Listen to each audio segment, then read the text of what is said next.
All right, now elections are less than just a week away, and there is a lot that is weighing on the Israeli voters' mind. So here to help us break down some of those issues is columnist for Newsweek and editor of HistoryCentral.com, Marc Schulman. Thank you for being with us. Now, first of all, let's start with the security situation in the south. What do you make of Israel's response to the Palestinian Islamic Jihad rocket barrage over the last 48 hours?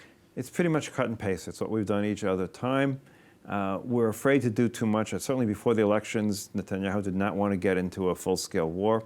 He generally tries to avoid full-scale war because one thing he does know is you know how war starts, you never know how it ends. Again, people would question what is his motives. And certainly no one wants to go to war right before an election. The Islamic Jihad knew that as well.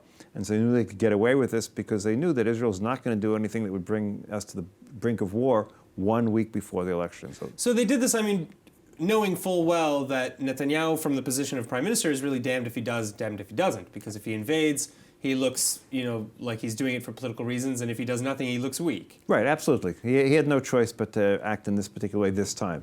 Again, the question is what could he have done the previous times, and the reality is that's not going to affect him politically very much, as we've seen time and time again. All right, now it's been alleged that a lot of these attacks do have some sort of conspiratorial political effort behind them, or ideology, and that is that the Palestinians in Gaza are attempting to undermine Netanyahu, maybe for the sake of Gantz or for some other politician to win. No, that's so unlikely. The reality is that the two things that work here. Remember, the Islamic Jihad is controlled by the Iranians. The Iranians do not want any sort of agreement between Israel and Hamas because they want the southern border to be a second front as far as they're concerned. So they want to do anything to undermine that agreement. At this particular moment, the Hamas was okay with this because Hamas has heard that the Qataris might stop sending them money. So if the Qataris have stopped sending them money, Hamas was saying, this is what's going to happen if the Qataris stop sending us money. If you stop paying protection money to us, we're going to make sure the border is a little bit hot, shall we say.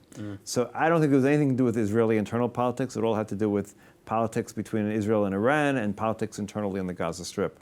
All right, now Gantz is saying that if he were prime minister, he would react much more harshly than Netanyahu. And we just discussed a minute ago saying that, this is a very tough position for any prime minister, let alone Netanyahu, to be in.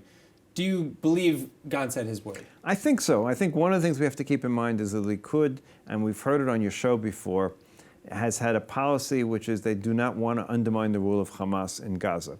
Whether it's because they're afraid of something worse happening or because they're afraid the Palestinian Authority might come back to power, they do not want to undermine the Hamas.